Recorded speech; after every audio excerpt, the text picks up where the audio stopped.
Have you ever heard the question, if God created everything, then who created God?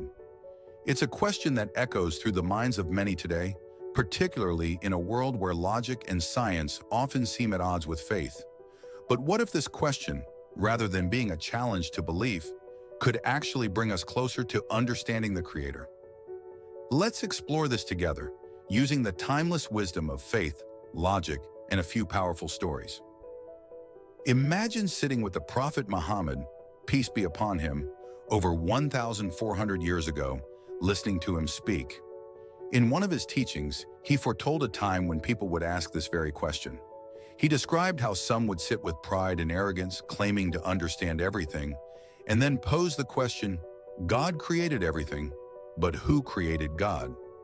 This question isn't new. It's one that has been asked by philosophers and skeptics throughout history, and yet, the answer has remained the same, rooted in the understanding that God is not like anything in creation. God is eternal, without a beginning or an end. He is what we call the Müsebbibü'l-Esbâb, the ultimate cause of causes. Everything we see, nature, the universe, even the laws of physics, points back to him as their origin. Picture a long chain of dominoes falling one after another. Each domino knocks down the next, creating a mesmerizing chain reaction. But if you trace the chain far enough back, you'll eventually reach the first domino, the one that started it all. Without that first domino, the chain wouldn't exist. This is how we can think about creation. Everything in the universe is like a domino, dependent on something else to exist. But the first cause, the one that started it all, is God. Unlike the dominoes, God doesn't depend on anything else. He is eternal, uncreated, and self-sufficient. Imagine you're sitting on a chair. The chair doesn't have back legs, so it's leaning on another chair behind it. That chair is leaning on another, and so on. At some point, you realize that unless one chair is firmly planted on the ground, the entire setup will collapse. Similarly, the universe can't exist without a firm foundation, an uncaused cause that holds everything together. That foundation is God. Think about the beauty of a flower, the complexity of an atom, or the harmony of the planets. These aren't random. They're signs pointing to the Creator. Even science, when viewed deeply, reveals God's fingerprints. The laws of physics, the fine-tuning of the universe, and the intricate design of life all speak of an intelligence far beyond our comprehension. To attribute this to blind chance or endless chains of cause and effect is like trying to explain a magnificent painting without acknowledging the artist. The Quran tells us that God is beyond time and space, free from the limits of creation. Surah Al-Ikhlas teaches us that God is one eternal and unlike anything else. This is why the question, who created God, misunderstands the nature of God. God is not part of the chain of creation. He is its origin. He is, as the Quran describes, the first and the last, the one who always was and always will be. Imagine a line of zeros stretching endlessly.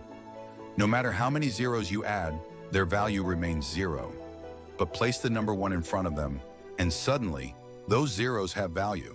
Similarly, the universe and everything in it gains meaning and purpose only because of its connection to God.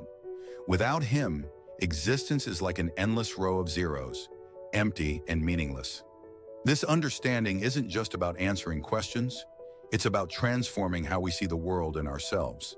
Every star in the sky, every blade of grass, every heartbeat is a sign pointing back to the Creator. And as we recognize these signs, our hearts are drawn closer to Him in gratitude and awe.